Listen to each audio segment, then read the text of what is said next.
Evening. The name's Nicholas Johns, and a storm's coming. Literally, a storm's coming. My cell phone got an alert. I was hoping to do a podcast, shower up, make love to myself before the lights went out. Then I ended up fucking around with this computer for about 2 hours. I think my headphones are fried. I may be technically challenged, but I do spin a pretty good yarn. And that's what we're gonna do this evening. Tell some tales. Some B-sides, if you will.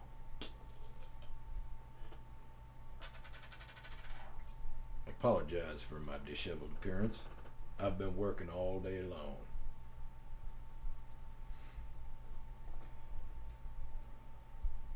I've sweat and dried through about 3 times this shirt.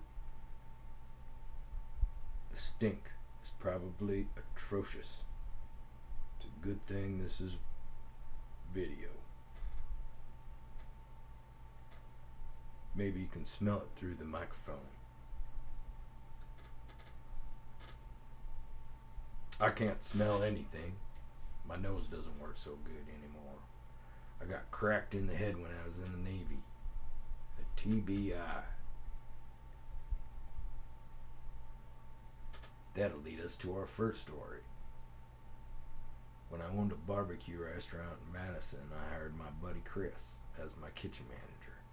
I said, your first duty is to clean out this grease trap. It had been sitting there for about 3 years.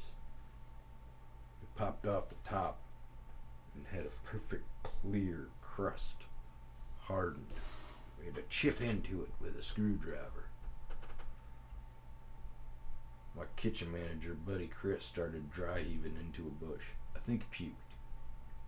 I was like, come on, man. You gotta toughen up. What's weird is when the Rona hit and everybody said they couldn't smell anything anymore, I started smelling shit. Weird. As I said, Nicholas Johns. This is Uncle Rico's Storytime. Over there is Chico Bandito, Chico Suave. Down at my feet is Zeus. I don't even know if you guys are going to be able to get audio or not. Hey, I see some green lights, and that's a good thing. Well, Trump, son of a bitch. What the fuck is going on out there? It is.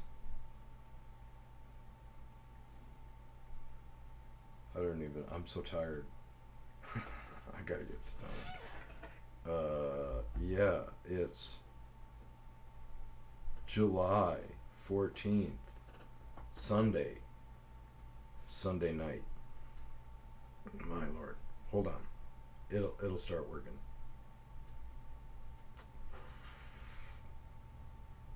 Jacking around with that headphone jack for so long that my buzz wore off.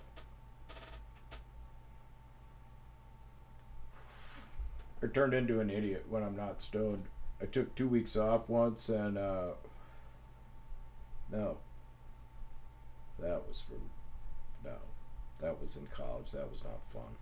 But when I was working, I took a couple of days off and didn't smoke.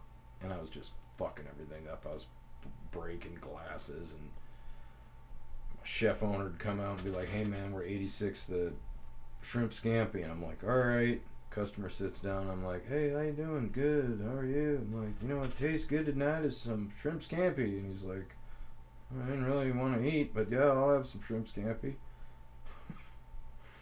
We were golfing after I'd quit, and we started talking. I was like, yeah, you know, he started bad mouthing pot smokers, and I'm like, hey man, you know that I was stoned every day that I came to work. And he's like, no, you weren't. I would tell. I was like, the 3 days that I wasn't stoned, I fucked shit up. You remember that? There was a couple of days where I was breaking stuff and just making mistakes. He's like, yeah, I didn't know what the hell was going on. I thought there was something wrong with your family or something. I was worried. I was like, yeah, I wasn't stoned. So, but yeah, I suspect during Storytime, during B-side Storytime, Storytime catch-up, there's going to be a lot of tangents that I forget. But yeah, I'm going to make the sacrifice, not make love to myself. Roll the dice. Hope the lights don't go out, just to get this message out to you guys. Squeaky chair. Gonna have to grease this fucker up. Right, Cheeky? Cheeks is tired. Zeus is tired. So tuckered out. Woo! So I was in the gym today, and holy shit, the Trump assassination attempt.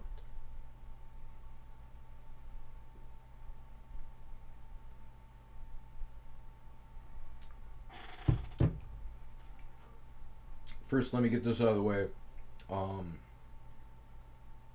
Because right away when I got on Facebook, people were posting about how horrible people are saying that they missed and all this and that and blah, blah, blah, blah, blah. Like, once again, I say this over and over again. If you're talking about shit online, it's fucking trolls. Like, it's 2% of the population. They're the most vocal. They sit at home. I'm guilty of it when I'm in a foul mood. But they sit at home basically picking a fight. So take that in mind when you're hearing comments like that. When these stories are posted about stuff like that. It doesn't make it right. But people will say the most fucked up stuff to get a rise out of people and just get comments. Piggybacking on that, you're a fucking disgusting human being if you wish ill on somebody about, you know, losing their life like that. You know, I could be against Biden or Clinton or Bush, but God, when you start hoping for death on somebody, we got no fucking use for you. You're the scum of the earth. You know, you're no worse than a fucking terrorist.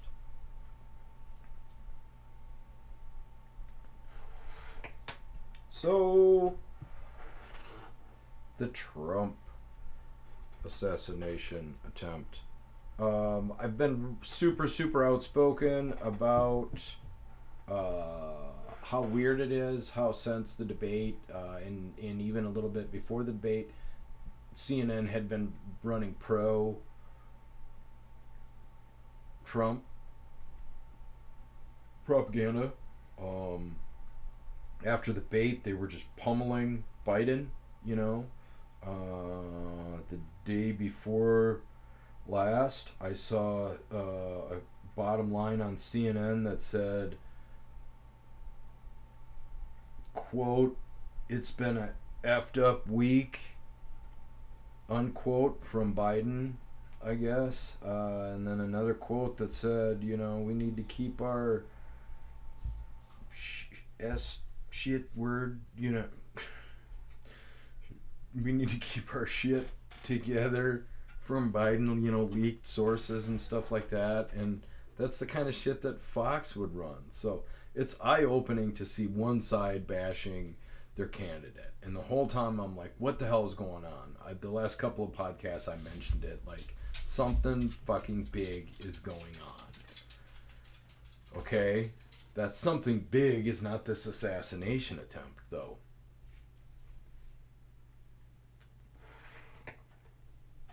Okay. What I saw today was, okay, these are the facts. A guy at the rally lost his life. The shooter lost his life. Did he? Did he get shot? I'm not sure on that. But then they shot Trump's ear. He survived. I saw the footage of them.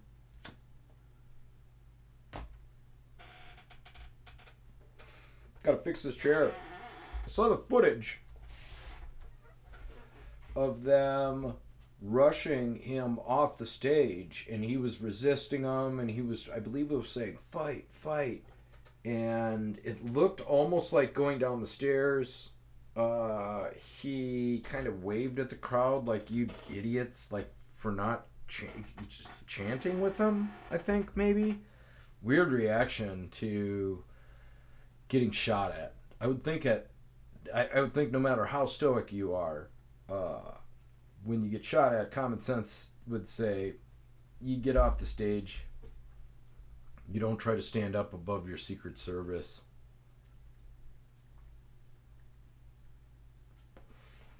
Did he feel safe? Did he know about this? Did he take that? Did he take an earshot? I don't know anymore. But an assassination attempt, surviving it. And then I find out that it was the day before the Republican Convention. It's tomorrow night, man. Like, fucking building momentum, man. And the other thing on CNN is they were like promoting the shit out of this RNC. I don't believe last election they even did it. The one previous Republican, not the one against Biden, but the one against Clinton, was when he devoted his allegiance to the LGBTQRNX. It was after the shooting down in Miami, and he said he stood up. It should have been. Fuck. What year was that? It was the shooting. It was the shooting down in Florida, and it was at the gay nightclub. And he stood up at the Republican National Convention, and Trump said that kind of shit would never happen on his watch, and he pledged his support to the gay community. It should have made huge news. That has never been happened at the RNC. You don't say that. And it's hard to find that footage. But so he goes. There's an assassination attempt right before the RNC. I mean, you survive an assassination attempt, everybody knows you fucking bump like 10 points. It's like they're... I thought the move was to slot in somebody for Biden real quick at the end and just get their puppet in. But this is confusing. So they get Biden out there for a debate. I was surprised they even did the debate live anyways. I figured they would have came up with something. He got sick. So they did the live debate. That's weird. All the left media coverage is getting people ramped up for Trump. What the fuck is going on? And then the weird stuff, the story behind it was somebody around the perimeter of the rally spotted this guy with an assault rifle and freaked him out on the roof, and that's why he had to hurry a shot.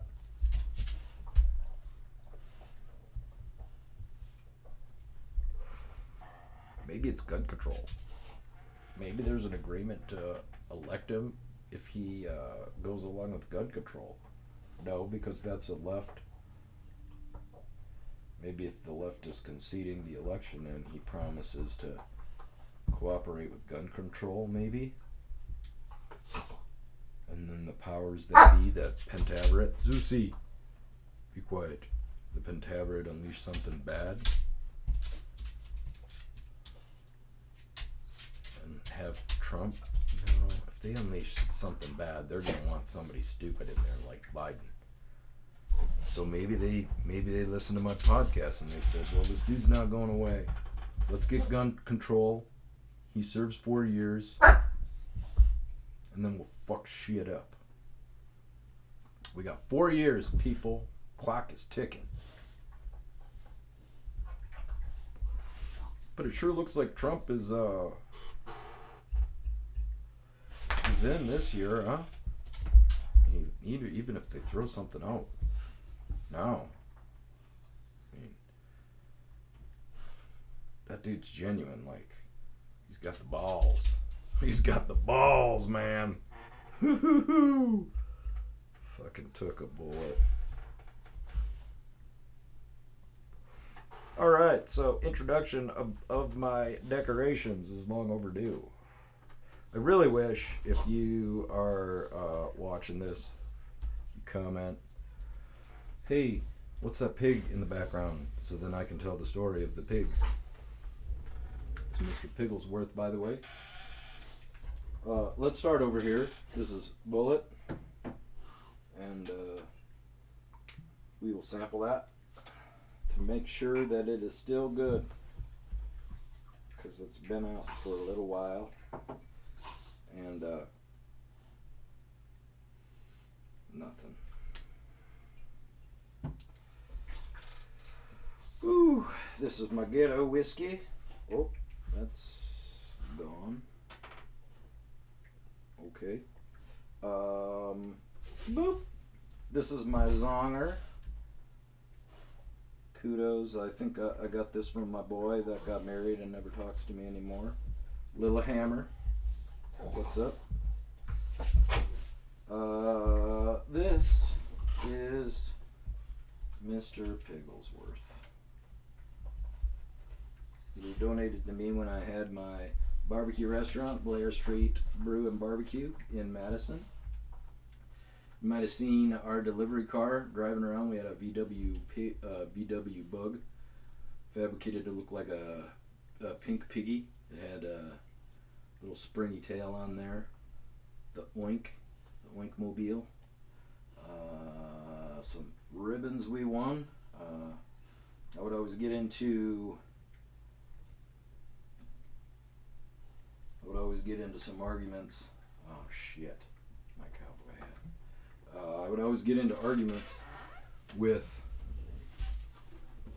my silent owner, who was a douchebag, who is just he's a bad person. Yeah, I don't have any problem bad mouthing him. Cliff from Madison. When I moved to Madison, I started working for this dude doing apartment cleanouts.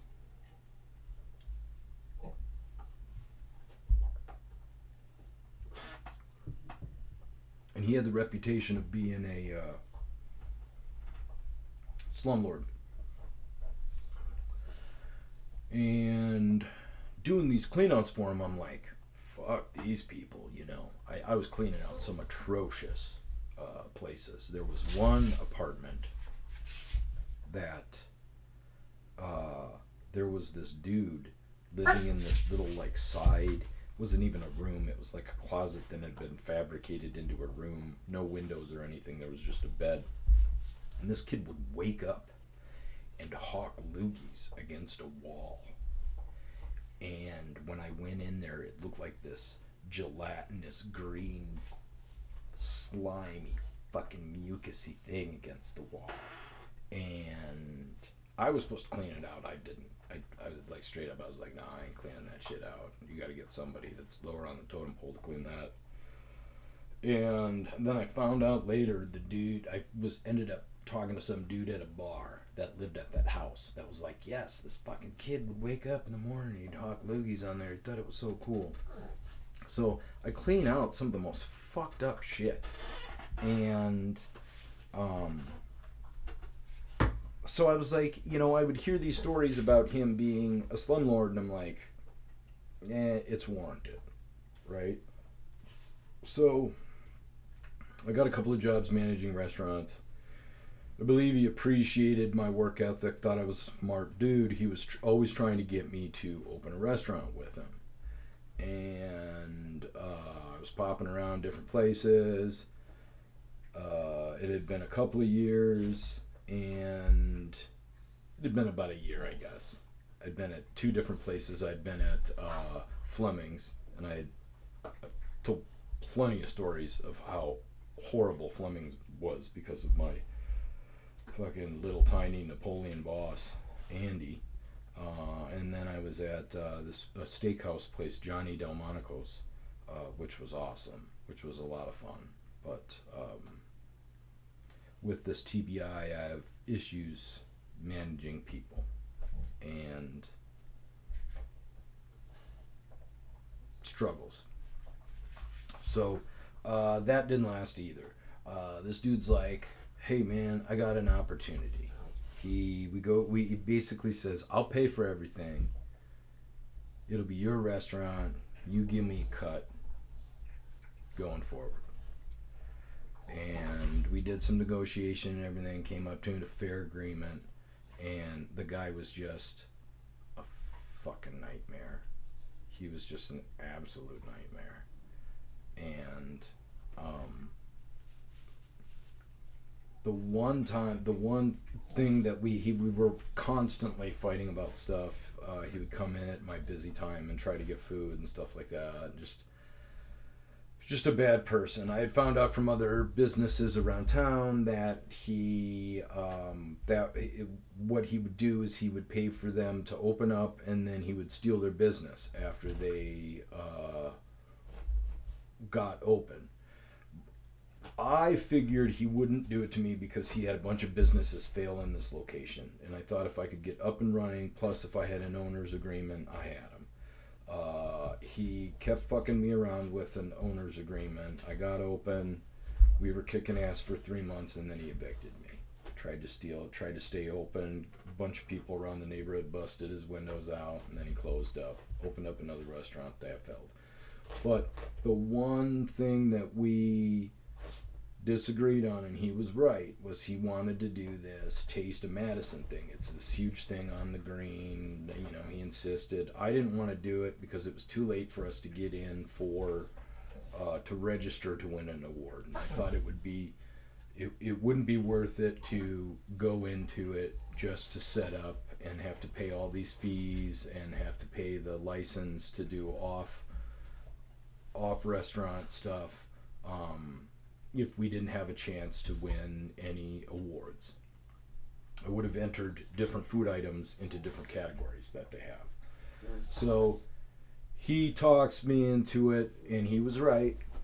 But we ended up doing, I tossed a bunch of our stuff together and made spaghetti, but oh man, it was good.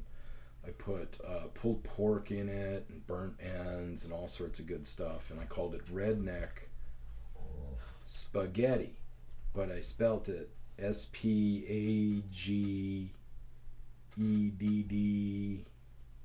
It was all fucked up. And then the other thing that I was really impressed with was one of my signature items. It was called the pulled pork fresco. And it was pulled pork with a white barbecue sauce. It was mayo based, but don't think mayo. It was kind of like a ranchy mayo barbecue. It was good on the wings. It was so good. But it was drizzled over the pulled pork and then served with diced onions and tomatoes on top of a Hawaiian sweet roll. And then did we do crunchy onion strings? I can't remember, but we brought those 2 up to sample. You bring them up to, I think they have all these people for the taste test thing, so you have to bring up enough for, I think it was like 30 or 40 people. Again, I wasn't on the ballots, so I had to hand write, what they were and drop them off at all the tables and tell everybody who to vote for, hoping they would handwrite me in. And then we found out that we won first and second in the, what is it, home style? American Home Style category. And a lot of people entered it. So to win first and second was pretty goddamn cool. Then I got the restaurant stolen from me about a month later. His business manager came in and handed me an envelope. He tried screwing me around on rent and everything, and I came in, he's like, oh, you need to know, blah, blah, I need a cashier's check to know. I gave him a cashier's check, and then the very next day, his business manager came up and gave me an envelope, and he goes, I don't know, man. I don't know. And I'm like, no worries, dude. I expected this.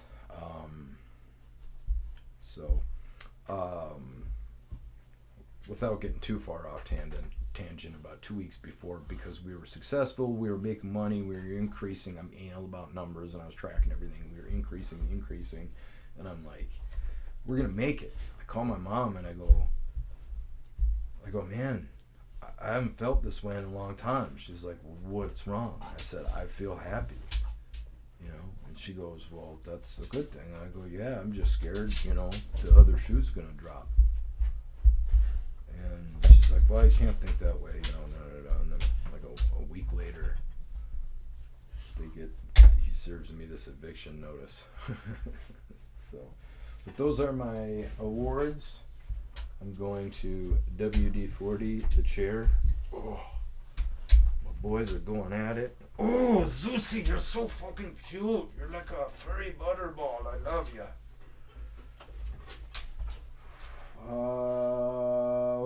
And the cowboy hat.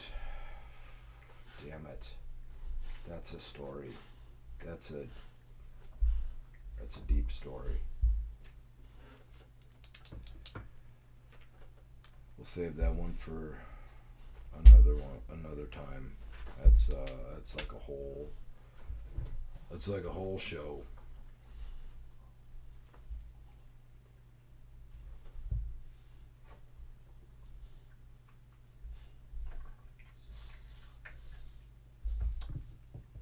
So those are the decorations.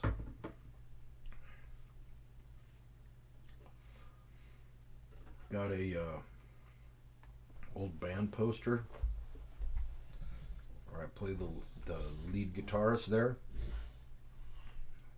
and I did some acting.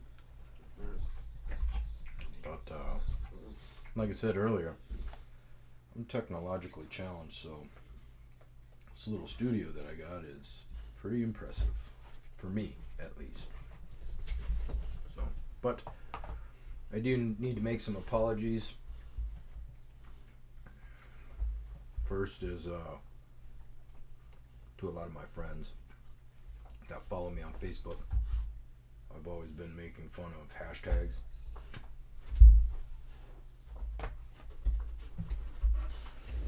And I guess now I have to embrace that world, because I'm TikToking now.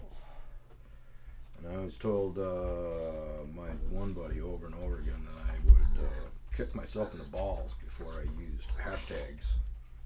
I like to use them sarcastically, where I spell out hashtag, and people are like, you're not even using them right. And I'm like, yeah, because it's for fucking vain assholes.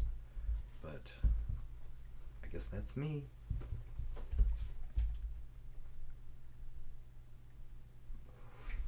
And I guess I gotta take a kick to the balls.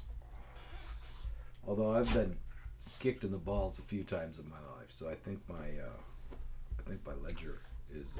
I think I've got some ball kicks to give out. So I'm hashtagging now. So anybody feel free to comment and let me know how to hashtag on TikTok. Still not entirely sure about that. Other apologies. People hit me up. One of my friends said, I'm kind of shocked to hear about the bananas story. I thought you were like super pro animal rights and stuff and love animals. I do, but I also think people should mind their goddamn business. I want to set up a dog rescue in my mountain, but for that lady to hit me up with my dog, months and months ago. Right now it's scorching hot, but my pup was safe. I know my puppy. And I probably wouldn't have done it if she wouldn't have been a restaurant camper. Once I caught her camping out at the restaurant, I was like, fuck yeah, let's do it. Whew. And women, I respect and love women. I adore them. I hate them also. But I think they need to be protected. I think the number one problem in America right now is our inability to protect our kids and our women. And both, I think, would be fairly easy to do. I don't think it would be too hard to put security measures into our schools. When I was teaching, I would go to schools and they were very diligent on how they let people in there and they're locked down and everything. And I would teach at affluent areas and inner city. So I feel like that's fairly close. That just needs to be implemented all over the place. Our women is a fucking joke, the way that we take care of them. It's I think the more that I am open to and attuned to sexual assaults that happen to my friends, my lady friends, and buddies' wives and stuff like that, it's there's got to be a stat out there, but I would say like 80% of women probably have some kind of assault or something that messed them up. Sexual assaults and rape, that's almost as bad as murder, if not worse, because your victim has to live with that shit, and it does major damage. And that's simple too, obviously our fucking law system protects people like that, lets them go, gives them 60-day probation, shattering somebody's world, no big deal, 60-day probation. I've got friends all over the country, and there was a moment there where, and this was before 2016 also, but there was a moment there where people were like, yeah, stalker at dollar store, stalker at Target, that shit's easy to fix. There should be a list, a predator list, a watch list that you put, that cops compile in their area. They stop these people, question them, and let them go because it's he said, she said. We'll track that shit.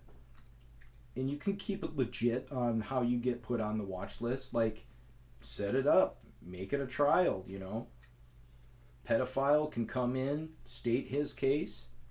The mom can come in and state her case. They can have pictures. The pedophile can provide a receipt if he claims that he was just shopping for something. Security from the store can state their case. A judge can go, you know what, Mr. Pedophile? I don't believe you. I'm going to put you on the watch list. Nothing happens, but you're on the watch list. And then, this shit happens again to the same dude a month later. Boom, you're elevated. Happens again. Now you're a sexual predator. That leads me to my next story. Is I finally got my number changed. That's been a nightmare. And I was pretty derogatory towards prostitutes. I don't have anything against prostitutes. I respect prostitutes. It's the oldest profession in the world. I think it'll be legalized pretty soon once the government figures out how to make their money, i.e. making the girls get tested and licensed and claim their money and da-da-da-da-da. So I think I called them whores. But, that's what you do when you get into a fight, is you say the word that is going to hurt them the most. That's why the N-word is so powerful. But I think a lot of people that use the N-word, not a lot of people, some people that use the N-word aren't even racist. But you get into a fight and you try to cut them deep. I got into a fight with my ex-girlfriend. And she was black, and I really cared for her. But she had an anger problem, so we stuck it out for a little while. But when we had our big fight, you know, she tried to insult me the way that she normally does, and I was like, come on, we know that's not true. So it didn't bother me. But when we got super, super heated and she was pushing my buttons, I was like, you know what? And I stopped myself. And she's like, fucking say it. And I was like, fuck you. And she's like, fucking say it, bitch. And I was like, and I said something about her hygiene. And I still, to this day, feel bad about it. But she thought I was going to say something else. And it's funny because it kind of diffused the argument, you know. She was like, no, that's not what you want to say. And I'm like, what did you think? And I was like, oh, you think I was going to say the N-word? And I'm like, that's when I kind of realized, it was kind of shock to my system. I've never really gotten into a fight with an ex-girlfriend like that. I usually get along with my exes, and we end things amicably. I played the stupid mental games. At least I used to. I haven't had a relationship besides this girl in fucking 10 years. So, but back when I was a player, back when I was a douche, you know, I'd do the non-returning phone calls and stuff like that, and you know, but a lot of my relationships were one-night relationships. So I figured, you know, an official goodbye wasn't really needed.